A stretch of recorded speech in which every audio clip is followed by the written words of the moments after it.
Avant la saison 3 de House of Dragon, je vous propose un récap des informations à savoir sur les 21 dragons de cette époque de la danse des dragons. Alors qui sont ces dragons? À quoi ressemblent-ils? À quel point est-ce qu'ils sont puissants? À quel dragonnier est-ce qu'ils obéissent? Et dans quelle faction de Rhaenyra ou d'Aegon est-ce qu'ils appartiennent?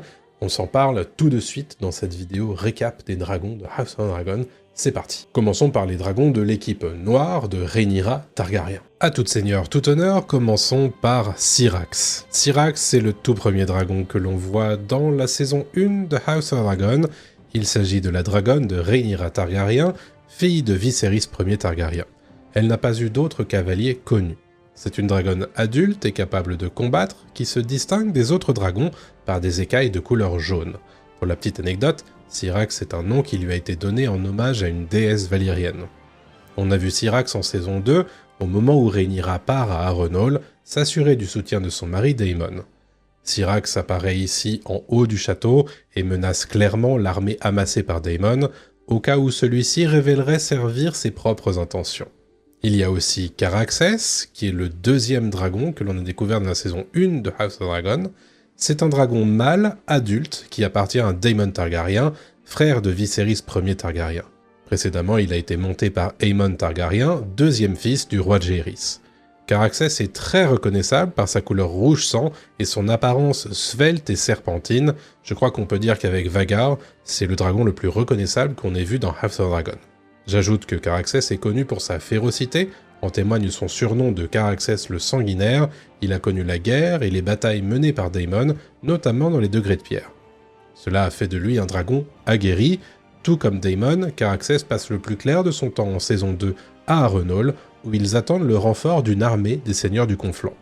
Il y a aussi Meleys, qui est une dragonne apparue durant la saison 1 de House of Dragon, précédemment monture d'Alyssa Targaryen, la deuxième fille du roi Jaehaerys. Elle appartient désormais à Rhaenys Targaryen. Meleys est décrite comme une dragonne rapide, elle est reconnaissable à ses écailles écarlates et des ailes membraneuses roses. On lui prête également une crête, des cornes et des griffes à l'aspect cuivré. On la surnomme d'ailleurs Meleys, la Reine Rouge. Rhaenys a eu l'occasion de la monter durant la saison 1 en s'échappant de fausses dragons sur son dos durant le couronnement d'Aegon II. Dans la saison 2, Meleys et Rhaenys tentent de protéger le château de Repos des Freux de l'attaque des Verts menée par Criston Cole. Mais elles tombent en réalité dans un piège tendu par Cole et Aemond pour abattre un dragon noir. Ils sont cependant surpris quand Aegon arrive sur Feu du Soleil pour se joindre au combat. Meleys blesse Feu du Soleil mais finit par être tué par Vhagar. Une dragonne et une dragonnière en moins pour la team Rhaenyra. Toujours dans la team Rhaenyra, on peut citer Vermax, qui est un dragon qui appartient au prince Jaehaerys Velaryon, officiellement fils de Rhaenyra Targaryen et de Laenor Velaryon. Durant la saison 1, il apparaît jeune au sein de Fausse Dragon, et à la fin de la première saison, il est envoyé avec Jaehaerys en direction du nord de Westeros pour obtenir les promesses d'alliance de nombreux seigneurs. Pour la petite histoire, l'œuf de Vermax fait l'objet de nombreuses rumeurs. À la naissance de Jaehaerys Velaryon, on dépose cet œuf dans son berceau.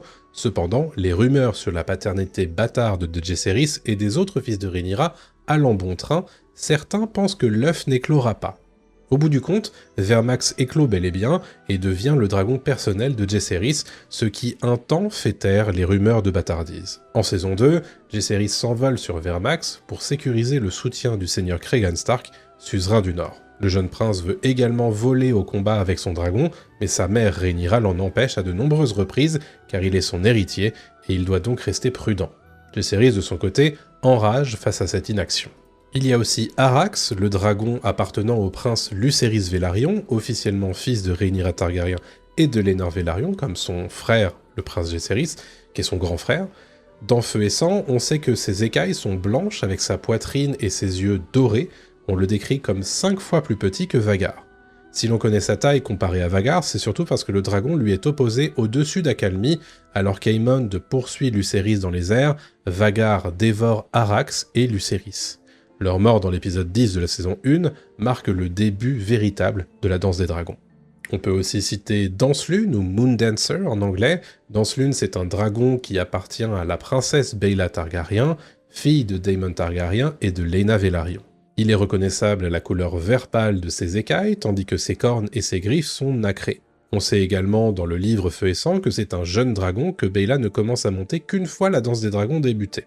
Trop prudente pour voler elle-même au combat ou pour envoyer son fils Jaehaerys, Rhaenyra envoie régulièrement Baela dans des missions d'éclaireur pour surveiller les mouvements d'armée de Criston Cole durant la saison 2. Il s'en est d'ailleurs fallu de peu pour que Baela ne carbonise la main du roi Aegon lors d'une course-poursuite où il finit par se cacher sous le couvert des arbres et lui échappe donc. Parlons maintenant de Fumée des Mers, ou Sea Smoke en anglais. C'est un dragon mâle qui a appartenu à Laenor Velaryon, fils et héritier de Corlys Velaryon. Après le décès présumé de Laenor, qui n'est autre qu'une mise en scène, on l'a vu dans la saison 1, le dragon n'a pas de dragonnier à l'heure actuelle. Vu dans la saison 1, Fumée des Mers est un dragon reconnaissable à ses écailles gris-argent clair. Durant la saison 1, Fumée des Mers a grandement servi dans la guerre opposant Daemon et les Velaryon aux gaveurs de crabes dans les degrés de pierre. Il a donc connu la bataille et a permis de remporter de belles victoires, au même titre que Caraxès. Dans la saison 2, on voit surtout Fumée des Mers voler seul autour de Dragonstone. Il semble jeter son dévolu sur un pêcheur du nom d'Adan de Karen qu'il poursuit inlassablement. Sea Smoke choisit donc son nouveau dragonnier en la personne d'Adan.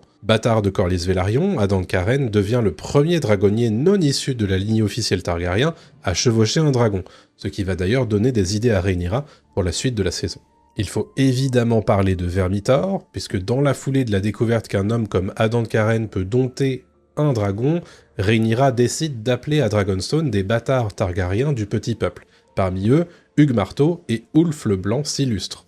Le premier dompte Vermithor, l'ancien dragon du roi Jaehaerys Targaryen Ier, qui n'avait plus de dragonnier depuis la mort du vieux roi. Parfois appelé la Furie des Reins, Vermithor est un vieux dragon adulte, mâle, dont les écailles et les ailes sont bronze et beige. Il a quasiment 100 ans au moment de la danse des dragons, ce qui fait de lui un dragon immense et puissant, dépassé seulement par Vhagar en termes d'âge et de taille.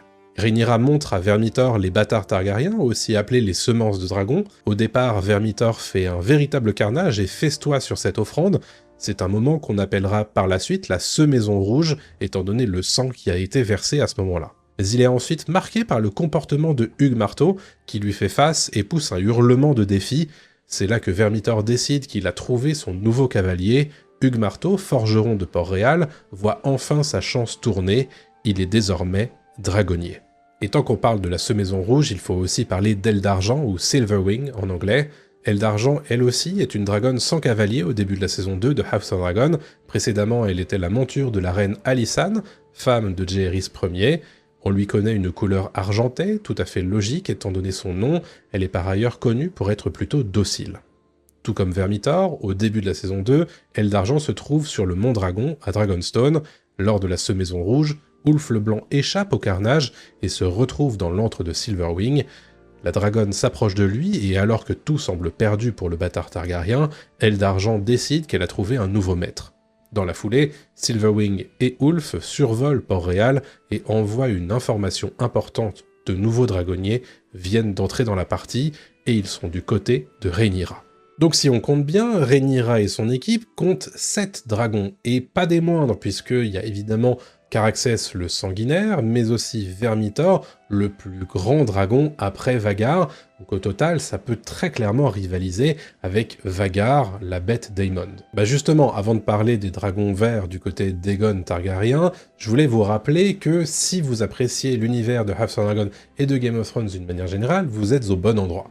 Tout au long de la saison 3 de House of Dragon, je vous proposerai des réactions, des analyses d'épisodes et des théories chaque semaine, mais aussi un live de débrief tous les mardis soirs à 21 h, alors n'oubliez pas de vous abonner avec la cloche pour ne rien rater des prochaines vidéos. Je sais aussi que vous êtes plus de 50% à regarder cette vidéo sans être abonné, alors rejoignez l'aventure, ça me ferait très plaisir. Bon alors on l'a vu, Rhaenyra et son équipe comptent 7 dragons en âge de se battre au moment du début de la saison 3 de House of Dragon. Qu'en est-il des dragons verts de l'équipe d'Aegon Targaryen? On fait le point tout de suite. Du côté des dragons verts, comment ne pas nommer Vhagar en premier? Vhagar, c'est la dragonne la plus âgée qu'on nous a présentée dans House of Dragon. Elle a en effet près de 180 ans au moment de la danse des dragons. Elle a notamment appartenu à Visenya, la sœur femme d'Aegon le Conquérant, et a participé à de nombreuses guerres, notamment celle de la conquête de Westeros. Par la suite, elle a été la monture de Baelon Targaryen et de Laena Velaryon, avant d'être apprivoisée par Aemon Targaryen. Côté description, on lui prête une couleur bronze et des reflets bleu-vert, ainsi que des yeux verts. Du fait de son âge avancé, Vhagar a atteint une taille proprement gigantesque, et des dragons que l'on a vus pour le moment dans la série, il n'existe aucune bête comparable en taille. Avant d'être revendiqué par Aemon Targaryen, Vhagar a appartenu à Laena Velaryon, femme de Daemon Targaryen. Plutôt que de mourir en couche, celle-ci a ordonné à Vhagar de lui ôter la vie par son feu dragon. C'était une des scènes les plus marquantes de la saison 1 à mon sens d'ailleurs. Durant la saison 2, Vhagar tue Méléis et Rhaenys lors de la bataille de Repos des Freux. Elle crache également son feu dragon sur Feu du Soleil, le dragon d'Aegon Targaryen sur Ordre d'Aemond. Et lorsqu'Aile d'Argent survole Port-Réal, Vhagar et Aemond la poursuivent jusqu'à Dragonstone, mais découvrent vite qu'ils sont désormais en sous-nombre face au nouveau dragonnier de Rhaenyra. Aemond ordonne alors à Vhagar de rebrousser chemin. Par colère et esprit de vengeance, Aemond incendie ensuite la ville de Pointe-Vive, siège de la maison Barremon, fidèle à Rhaenyra. Je viens de le citer, Feu du Soleil ou Sunfire apparaît pour la première fois dans la saison 2 de House of Dragon. Sunfire, c'est un dragon mâle qui appartient à Aegon II Targaryen, actuel roi proclamé des 7 couronnes. Les écailles de Feu du Soleil sont dorées et les membranes de ses ailes rose pâle. Pour certains, il s'agit du plus beau dragon jamais vu à Westeros, tant ses écailles et sa couleur sont splendides. Impatient de montrer sa puissance au combat, Aegon II vole sur Feu du Soleil jusqu'à Repos des Freux et s'attaque à Méléis, la dragonne de Rhaenys. La Reine Rouge est cependant plus expérimentée et lacère le dragon doré au niveau du torse et de l'aile. Mais c'est bel et bien Vhagar et Aemond qui lui donnent le coup le plus traître, alors que Sunfire et Méléis sont aux prises en l'air. La dernière fois qu'on a vu Sunfire, il était à terre, dans la forêt non loin de Repos des Freux, recroquevillé autour d'un Aegon brûlé sévèrement. Pour Rhaenyra, Sunfire est mort. Criston Cole expliquait un peu plus tard, de son côté, qu'il avait stationné des soldats près de lui, car sa mort était lente. Il faut aussi parler de Songefeu, ou Dreamfire en anglais. Songefeu, c'est une dragonne qui appartient à Aelaina Targaryen, sœur jumelle et femme d'Aegon II Targaryen. Elle a précédemment appartenu à Rhaena Targaryen, une des épouses de Maegor le Cruel. Songefeu est une dragonne adulte, dont les écailles sont bleu pâle, marquées d'argent. La dragonne est apparue un court instant au sein de Fausse Dragon dans la saison 1 de House of Dragon, lorsqu'Aemond, alors encore jeune, cherche à revendiquer un dragon. C'est à ce moment-là qu'il tombe nez à nez avec Songefeu, qui crache alors du feu pour protéger ce qui semble être une couvée d'œufs. Dans la saison 2, Aemond comprend que les Verts courent un très grand danger car Rhaenyra a beaucoup plus de dragons qu'eux.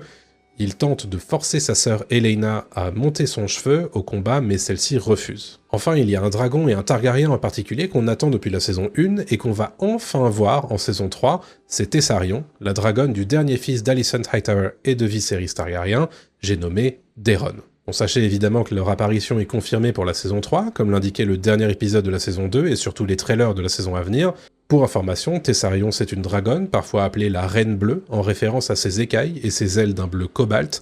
Sa crête, ses griffes et son ventre, quant à eux, sont cuivrés. Tessarion est une jeune dragonne, mais capable de se battre. Elle se situe cependant au même endroit que Daeron, à savoir dans le Bief, en compagnie de Lost Hightower, mené par Ormund, le seigneur de la maison basée à Villevieille.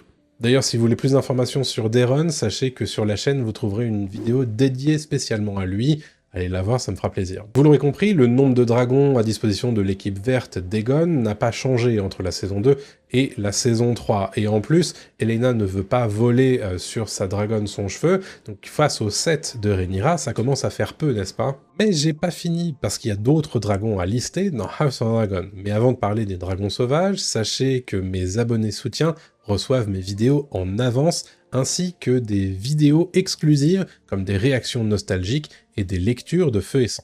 Si c'est le genre de choses qui peuvent vous intéresser, rejoignez la chaîne YouTube, ma page Ulule ou bien Ko-fi, et faites partie des vrais dragons qui soutiennent la chaîne. Un grand merci à eux. Depuis tout à l'heure, vous aurez peut-être noté que je ne mentionne que des dragons qui appartiennent à la maison Targaryen. Des dragons qui ont tous un dragonnier avant la danse des dragons, ou bien qui ont éclos auprès de leur dragonnier. Mais il y a d'autres dragons au moment de la danse, des dragons plus imprévisibles car ils n'ont jamais connu de maître. Ces dragons, on les appelle les dragons sauvages. On en a déjà vu un dans la saison 2 de House of Dragon, un dragon qui n'a pas encore de nom dans la série, il s'agit de Voleur de Moutons. Voleur de Moutons, c'est un dragon adulte plutôt vieux, puisqu'il doit avoir quelque chose comme 80 ou 90 ans. Dans le livre Feu et Sang, les habitants de Dragonstone l'appellent comme ça, parce qu'il adore la viande de mouton et s'en repaît dès qu'il le peut. Il aurait mauvais caractère et serait vicieux. D'un point de vue description, Feu et Sang nous dit qu'il est d'un brun sale et plutôt moche par-dessus le marché. A noter que Voleur de Moutons apparaît dans la série House of Dragon dans la saison 2, mais qu'il n'est pas à Père Dragon, mais dans le Val, où il carbonise à plusieurs reprises des moutons. Envoyé là-bas pour sécuriser une alliance pour Rhaenyra, Rhaena s'intéresse grandement à ce dragon. Elle décide même d'abandonner son devoir de s'occuper des plus jeunes enfants de Rhaenyra pour aller à la rencontre du dragon. La saison 2 s'achevait pour elle avec un face-à-face avec Voleur de Moutons. On ne sait pas encore si elle va l'avoir dompté, mais cela semblait en bonne voie aux dernières nouvelles. Deuxième dragon sauvage à citer, Gris Spectre, qui est nommé comme ça parce qu'il est gris pâle. D'après les habitants de Dragonstone, Gris Spectre est plutôt du genre fuyant et ne recherche pas les interactions avec les humains, à tel point qu'il pouvait le perdre de vue pendant de longues périodes. Difficile de savoir à ce stade si Gris Spectre va bel et bien apparaître dans House of Dragon, on n'en sait rien pour l'instant. Et enfin, le dernier dragon que je voulais citer, c'est le Cannibale. Il s'agit du plus gros et vieux des dragons sauvages vivant à Dragonstone, on l'appelle ainsi parce qu'il a tendance à s'attaquer aux autres dragons et à manger leur progéniture, qu'il s'agisse de dragons juvéniles ou bien d'eux d'ailleurs. D'un point de vue descriptif, on sait que le Cannibale est noir et a des yeux verts, et là encore il m'est difficile de vous annoncer que House of Dragon va le faire apparaître ou non dans la série de HBO. Enfin, je voulais mentionner rapidement les jeunes dragons qui apparaissent à ce moment-là de la Danse des Dragons, à la même période que la saison 3 de House of Dragon. Alors est-ce qu'ils apparaîtront vraiment dans la série? Ça, je peux pas vous le dire, seul le showrunner, Ryan Condal, le sait. Mais par souci d'exhaustivité, on va les mentionner quand même. Il y a d'abord Tyraxes, on ne sait pas grand-chose dans Feu et Sang du dragon Tyraxes, mis à part qu'il est le dragon du jeune prince Joffrey Velaryon, officiellement fils de Rhaenyra Targaryen et Laenor Velaryon. À l'époque de la saison 3 de House of Dragon, Tyraxes est un jeune dragon qui n'est pas encore adulte. Tout comme Arax et Vermax, il a été déposé dans le berceau de son futur maître, et son éclosion fait un temps taire les rumeurs sur la bâtardise de Joffrey et de ses frères aînés. Parlons ensuite de Nuée d'Orage, il s'agit du dragonnet d'Aegon le Jeune, fils de Daemon et de Rhaenyra Targaryen, à ne pas confondre avec Aegon II, le roi vert de Port-Réal. À ce stade-là de l'histoire, Nuée d'Orage n'a jamais été monté par le jeune Aegon, qui n'a que 9 ans dans le livre à ce moment-là. Nuée d'Orage se trouve comme son maître sur le Fol Abandon, un navire qui doit emmener les plus jeunes fils de Rhaenyra jusqu'en Essos. Il y a aussi les deux dragonnets des jumeaux d'Aegon II. Comme le veut la tradition, on avait placé des œufs de dragon dans leur berceau. Tous deux ont éclos et Jaehaerys était donc lié au dragonnet du nom de Shrykos, tandis que Jaehaera se liait au dragonnet du nom de Morgul. Pour rappel cependant, le prince Jaehaerys a été tué par sang et fromage durant la saison 2. En toute logique, son dragonnet lui survit, à moins que la série ait décidé de purement et simplement le couper pour faire des économies. Enfin, dernier dragonnet que je voulais mentionner ici, c'est Point du Jour, ou Morning. C'est un dragonnet qui appartient à Rhaena dans Feu et Sang dans le livre. Étant donné que la série semble lui avoir donné Voleur de Moutons, on peut imaginer que son dragon du livre n'existera pas dans la série. Avant de nous quitter, dites-moi dans les commentaires quel est le dragon que vous préférez dans House of Dragon. Quant à moi, je vous donne rendez-vous très bientôt pour une nouvelle vidéo, et je vous laisse avec cette vidéo aussi, qui analyse plan par plan le dernier trailer de House of Dragon saison 3, et vous allez voir, ça révèle énormément d'informations. A très bientôt tout le monde, salut à tous.